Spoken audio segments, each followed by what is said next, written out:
And now the National Broadcasting Company presents Inspector Thorne in The Society Writer Murder Case.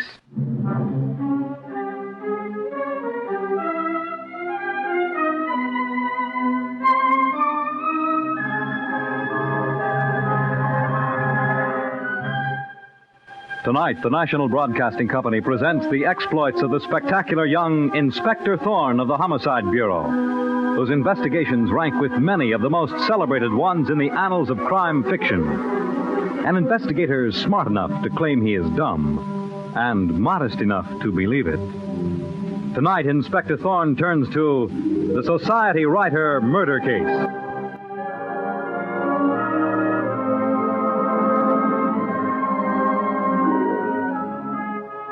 As tonight's Inspector Thorne murder case opens, we see Christopher Hudson, the successful society writer, working at the typewriter in his study. Then, as the door opens, Christopher Hudson looks up and says the words that are an overture to death. What are you doing with that gun? Have you gone mad? Stop! You can't... You'll never get away with it. Never.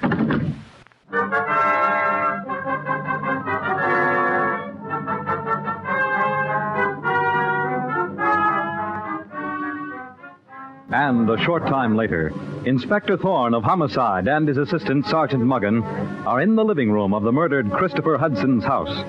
And Thorne is saying to the murdered man's attractive wife, Betsy, I don't understand, Mrs. Hudson. You say it was almost 10 minutes after you returned home that you first discovered your husband Christopher's body. Yes, Inspector Thorne. I thought he was working, and I didn't want to disturb him. Well, then why did you go into the room 10 minutes later? Lunch was ready. There it is, on the table. I suppose I should have put the food away, but nothing seems to matter now. Will you take Sergeant Muggan and me to the scene of the murder, Mrs. Hudson? Yes, if it will help you, Inspector Thorne. Where were you before you returned home, Mrs. Hudson? Shopping. Buying fall clothes. The packages are right there on the hall table, Inspector Thorne. Yes, I see. This is Chris's study. He always worked here. I know this isn't easy for you, Mrs. Hudson. Wow, this room looks like a cyclone hit it, Chief. It sure does, Sergeant Muggan. Desk drawers turned upside down, books pulled out of the shelves. Funny, Chief. The murderer turned the room inside out, but he didn't go through the dead man's pockets. Which makes it look as if the murderer found what he wanted. Inspector Thorne, if you don't mind, could I go back to the living room? Seeing Chris like... Yes, of course. We'll go with you, Mrs. Hudson. Just what was your husband Christopher working on at the moment? As I told you, Inspector Thorne, Chris was a writer. He wrote magazine articles about famous people. Please sit down, Mrs. Hudson.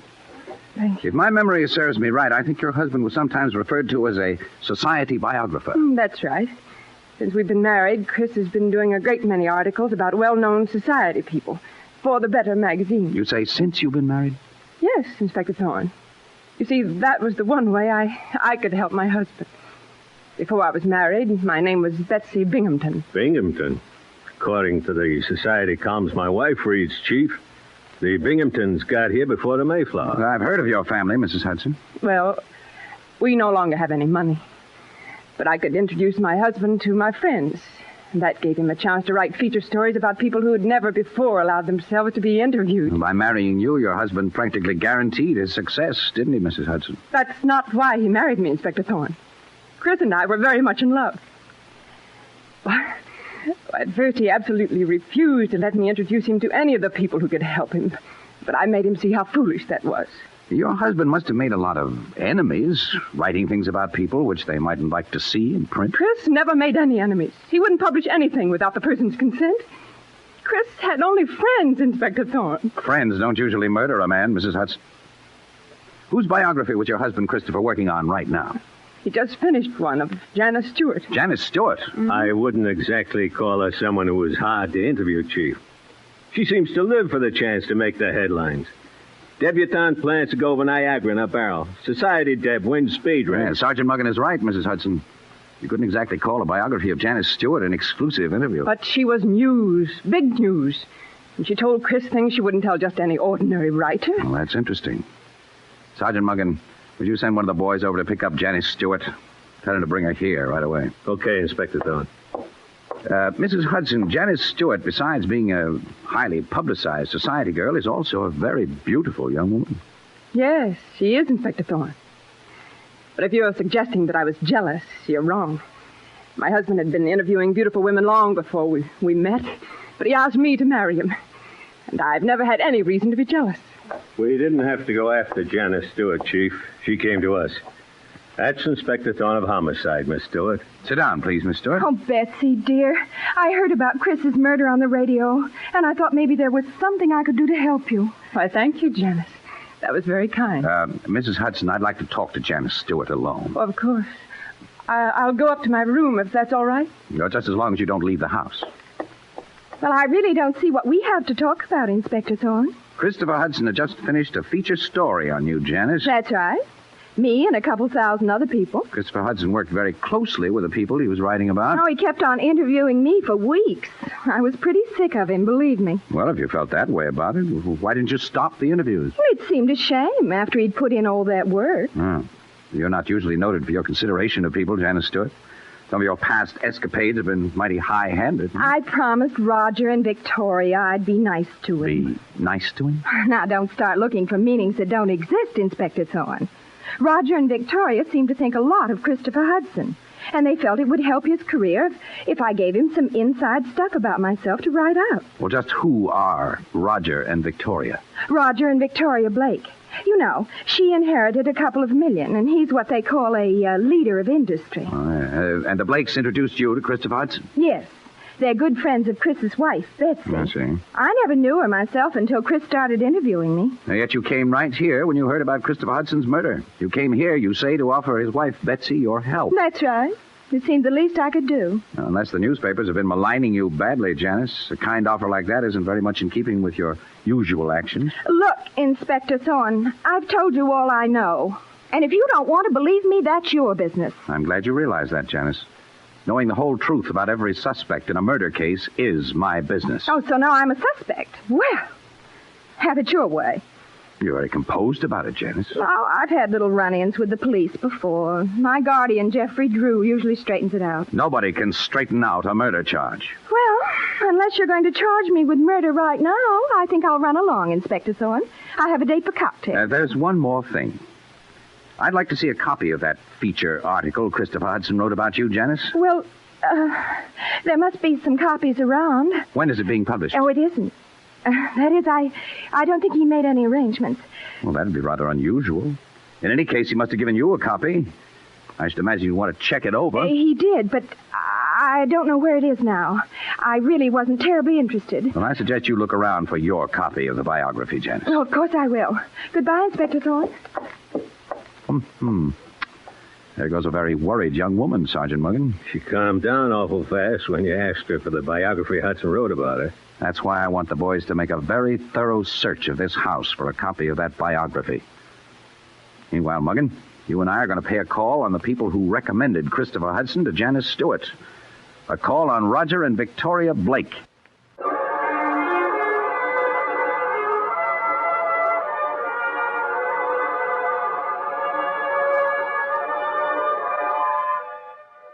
A few minutes later, Inspector Thorne and Sergeant Muggen arrive at the home of Roger and Victoria Blake.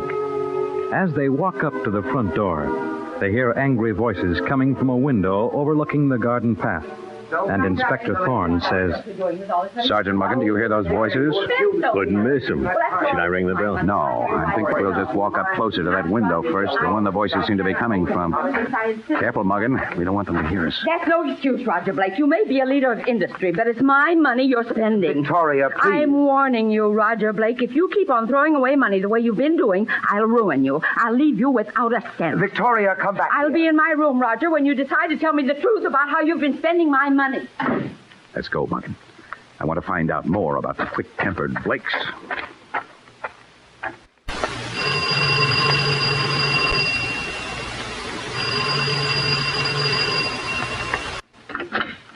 Yes, what is it? I'm Inspector Thorne of Homicide. This is Sergeant Muggen. We'd like to see Mr. and Mrs. Blake. If you'll wait, please, I'll see if they're in. Never mind, Chester. I'll see Inspector Thorne and his assistant. Mr. Roger Blake? That's right. You may go, Chester. Yes, sir. Won't you come in and sit down, please, Inspector Thorne? You haven't asked us why we're here, Mr. Blake. That's quite unusual. I can guess why you're here. I heard about Christopher Hudson's death on my radio.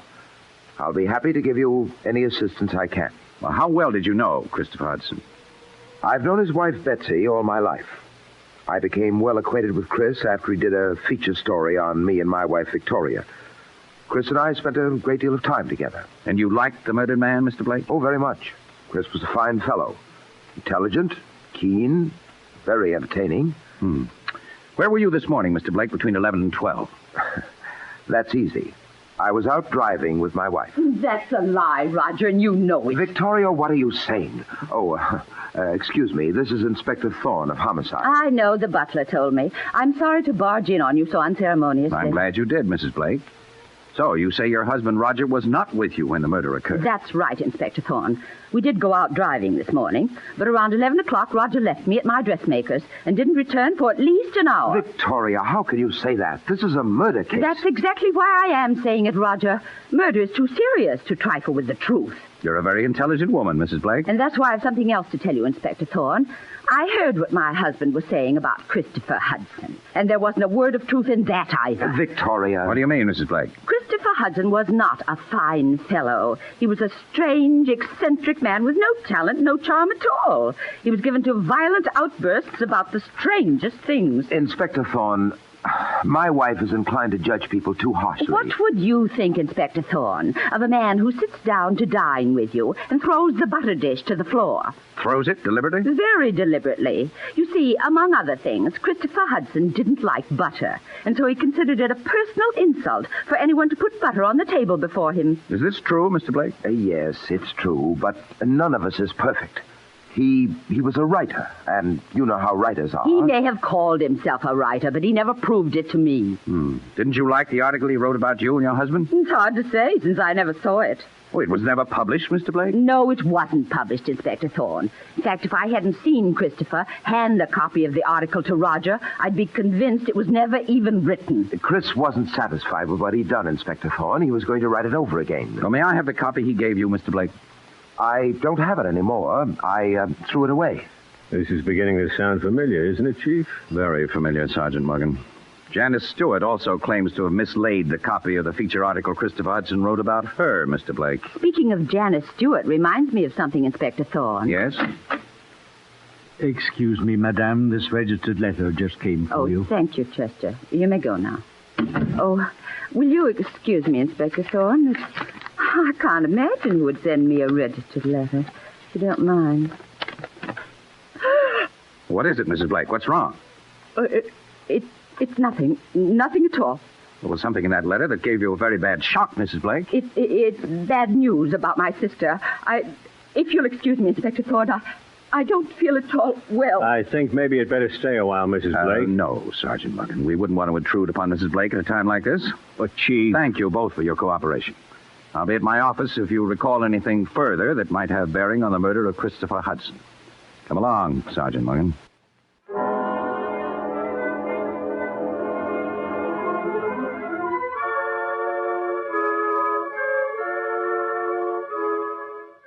And back at his office in the Homicide Bureau, we hear Inspector Thorne talking to his puzzled assistant, Sergeant Muggen. Of course you were right, Muggen. Victoria Blake wasn't telling us the truth about that special delivery, that registered letter she received. Then why did you let her think she was getting away with that lie about her sick sister? Because we may be able to learn more from her if she's off guard. And there's a great deal we still have to learn about Christopher Hudson and the people he knew before we come anywhere near discovering his murderer. Sure funny about those biographies you wrote. The boys couldn't find a thing about Janice Stewart or Roger and Victoria Blake in any of his papers. Well, I'm positive Roger Blake destroyed his copy. But if the boys get a chance to search Janice Stewart's house, I have an idea they might find something there. They'll search it first time she goes out. I'll take it, Muggen. Homicide, Inspector Thorne speaking. What? When was that? Yes, we'll be right over. What's happened, Chief? Come on, Muggin. We're going to Red Lawn Hospital. Roger Blake is there with 2 bullets in him.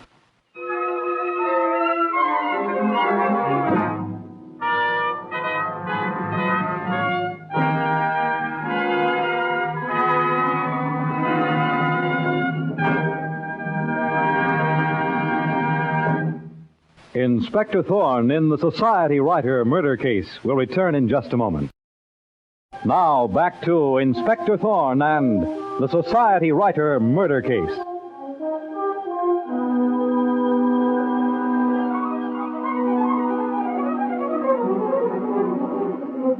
When Betsy Hudson reports the murder of her husband, Christopher, a writer who specialized in doing biographies of society people, Inspector Thorne can find no trace of the biographies Christopher Hudson had written about willful society girl Janice Stewart and socially prominent Roger and Victoria Blake.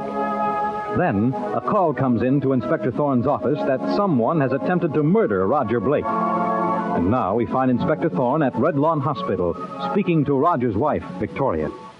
The doctors say that your husband is still unconscious, Mrs. Blake. But fortunately, the shots didn't strike any vital spot. He'll recover. Oh, Inspector Thorne, I just can't believe any of this. Why would anyone want to murder my husband, Roger? Tell me exactly what happened. Oh, I don't know. I was in my room upstairs. This was right after you left the house, Inspector Thorne. I heard shots, and when I ran downstairs, I found Roger lying on the floor in the living room. What about your butler, Chester? Didn't he see anyone? He was in the kitchen. He reached the living room just as I did. I guess we'll have to wait for Mr. Blake to regain consciousness to hear the whole story. Chief. Yes, Sergeant Morgan. The doc says it'll be at least a couple hours before Blake comes to. Well, then there's no point in our staying here, Morgan.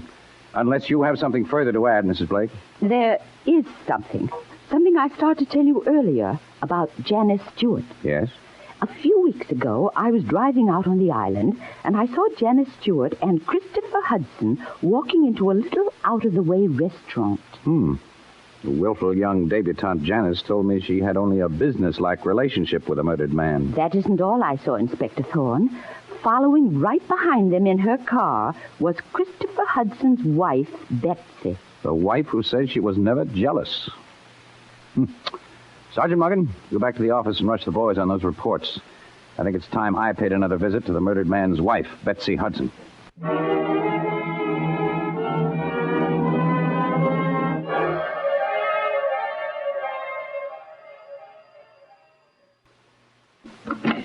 Yes? Oh, it's you, Inspector Thorne. Yes, I'd like to speak to you, Mrs. Hudson. And you're just the person I want to see, Inspector Thorne. I have your murderer for you. She's lying, Inspector Thorne. Don't listen to a word she says. Janice Stewart, what are you doing here? I came to help her, but I think she's gone mad. Help me. She came to destroy evidence, Inspector Thorne. The evidence that will prove she murdered my husband. What evidence is that, Mrs. Hudson? I don't know, but I left her here alone for a moment, and when I returned, she was going through the drawers of that desk right there. What earthly reason would I have for going through Christopher Hudson's things, Inspector Thorne? Why, I hardly knew the man. Was that why you went to an out-of-the-way restaurant on the island with him, Janice Stewart? What? Why, I never... Oh, don't bother denying it. Your good friend Victoria Blake saw you there. That's the kind of woman Janice Stewart is, Inspector Thorne. A spoiled man-chaser. And what about you, Betsy Hudson? Victoria Blake said she saw you following your husband, Christopher, and Janet Stewart in your car. Answer that one, Betsy, dear. I'll be very happy to answer. My husband asked me to follow. When Janice insisted on that meeting, he couldn't refuse or she'd call off the interviews. But he told me he didn't want this lovesick young debutante getting her clutches into him. He what?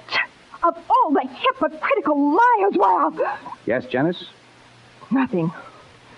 There isn't a word of truth in any of this, of course. You were going to give me your reasons, Janice, for this meeting with Christopher. You'll just have to take my word for it, Inspector Thorne. You see, she can't really deny what I said. Perhaps not. But your story does seem a bit far-fetched, Mrs. Hudson. Husbands don't usually invite their wives to follow them when they're meeting other women. I can give you proof. It's right here in my purse. Here. This piece of paper. There are directions on it. Yes. Directions my husband Chris wrote out for me. Directions to get to that out-of-the-way restaurant where he was meeting Janice. That's Chris's handwriting, believe me. Well, we can check that easily enough. Well, thank you, Mrs. Hudson. And you, Janice Stewart. You've both been a great help to me.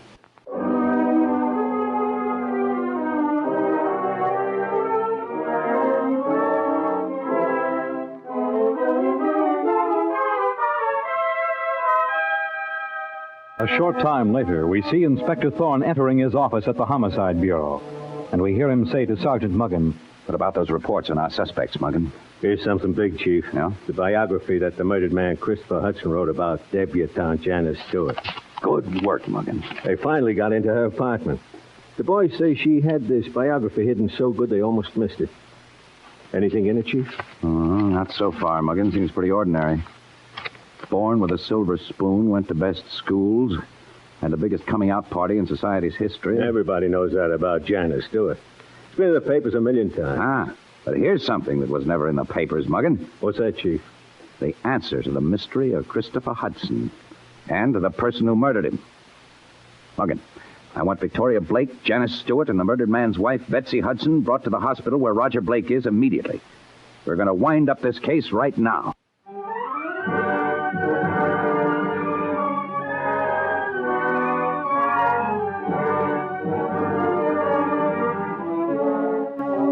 And now Inspector Thorne is at the hospital talking to 3 of his suspects in the sitting room outside the sick room of his 4th suspect, Roger Blake. And we hear Inspector Thorne say, We'll know who the murderer is before we leave this hospital. Inspector Thorne, you must speak to the doctor. My husband Roger has regained consciousness, but they won't let me in to see him. I asked them to keep everyone out of Roger Blake's room until I arrived. You'll see your husband in a minute, Mrs. Blake. I hope this won't take long, Inspector Thorne. At first, when I found Chris's body, I felt so numb nothing seemed to reach me. But now, I don't think I can stand much more. Well, it won't take long, Mrs. Hudson. You have my promise. Well, why can't we go in and see Roger Blake now? What are we waiting for? Because I want to have a word with you first, Janice Stewart. Muggin, can I have that folder? Here it is, Chief. How did you find that? I had it hidden. Well, you can see there's no point in lying to me any longer, Janice. I have the biography which Christopher Hudson wrote about you. But I didn't murder him, Inspector Thorne. But you don't deny you were paying him blackmail money? Blackmail? To my husband, Chris? Yes, Mrs. Hudson. Your husband was a blackmailer, and he used you with your social background to introduce him to his victim. That's not true. It can't be true. It's true, all right, Betsy Hudson, and I'm the girl that can prove it. Chris used that gag about doing my biography to get into the house and go through every paper I had there. And he found one that I should have destroyed long ago. It was a clipping of a hit-and-run accident, Janice. An accident for which the police could never trace the car or the driver. But I didn't mean to run over that little boy, Inspector Thorne. I was going so fast. Hit and run isn't in my department, Janice. Well, as far as I'm concerned, it belongs under homicide. Christopher Hudson wrote the whole thing in my biography, and then he threatened to publish it just that way, unless I paid him blackmail. She killed my husband, Inspector Thorne. Why don't you arrest her? There are still a few things to clear up, Betsy Hudson. The shooting of Roger Blake, for one thing. The doc says we can go in to see him now, but to make it a short visit. You don't have to go in there, Inspector Thorne. I shot my husband, Roger. Because of that registered letter you received, Mrs. Blake. That letter that contained proof of the fact that your husband had been unfaithful to you, eh? Yes. Christopher Hudson wrote that letter when he first started blackmailing my husband. He left it with his lawyers and warned Roger that if anything happened to him, his lawyers would send the letter to me. Chris warned me of the same thing. He said a letter containing the evidence of my hit-and-run accident would go to my guardian, and it did. I know that, Janice Stewart. I spoke to your guardian just before I came here. He's turning the evidence over to the proper department. I shot my husband, Roger, Inspector Thorne. I shot him in a rage after reading the letter that Christopher Hudson's lawyer had sent to me after his death. But I didn't kill Christopher. At the time he was murdered, I knew nothing about the blackmail. I had no reason to kill him. But what about your husband, Roger? Blackmail gives him a good motive. Roger couldn't have killed your husband, Betsy. He was with me at the time of the murder. You denied it when he said so earlier. I was angry at him over money. I didn't know it was going to a blackmailer then. But I'm telling you the truth now, Inspector Thorne. Roger was with me from 11 until 12 this morning. Any one of them could have done it, Inspector Thorne. If my husband Chris was really blackmailing them, and I still don't believe it, then they must have hated him enough to kill him. Perhaps. But they also knew that after his death, the letters he'd written would reveal the secrets they were trying so hard to hide. But you had no such fear, Betsy Hudson. Me? Why should I kill my husband? I loved him. Love can be very close to hate, especially to a jealous woman. Jealous? I told you. You told me many things, Mrs. Hudson, but they don't agree with the facts. You didn't know that your husband, Christopher, was a blackmailer. I'm glad you admit that much, Inspector Thorne. So naturally, it never occurred to you that a blackmailer likes to meet his victims where no one can overhear their conversation. To you, it had looked like a love affair. If you mean Chris's meeting with Janice, I told you about that. He asked me to follow. He wrote out the directions for me. He wrote out the directions for himself. You followed your husband and Janice out of jealousy. But you'd seen those directions. And that's why you ransacked his study to find the paper on which they were written after you murdered him. I didn't kill Chris. I didn't. Mrs. Blake, will you repeat what you once told me about Christopher Hudson's dislike for butter? Why, he couldn't even stand the sight of it, Inspector Thorne. Is this true, Betsy Hudson? I guess so. What about it? You told me that you had no idea your husband was dead until after you'd gotten lunch ready and went in to call him. That's the truth. I saw that lunch you prepared for your husband. Bacon and tomato sandwiches, thickly filled with butter. No, Betsy Hudson. Your husband was already dead when you prepared that lunch as part of your alibi. And you knew it because you'd killed him. Yes, I killed him. Yes, I killed him, and it's funny, isn't it? I was jealous because I thought there was something between Chris and Janice Stewart. And there was, but not love. Only blackmail. With your strange sense of humor, Betsy Hudson, I'm sure you'll find much to amuse you while you're waiting in the death house. Take her in, Sergeant Muggen.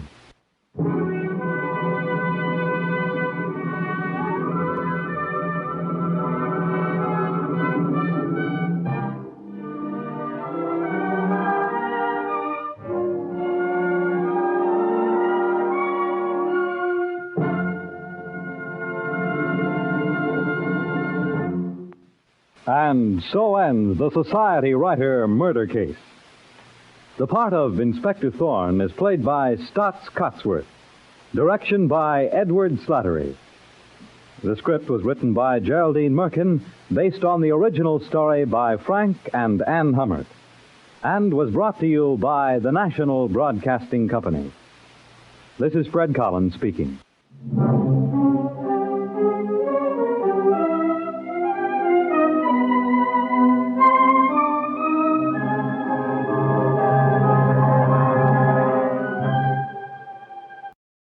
It's the Silver Jubilee on NBC.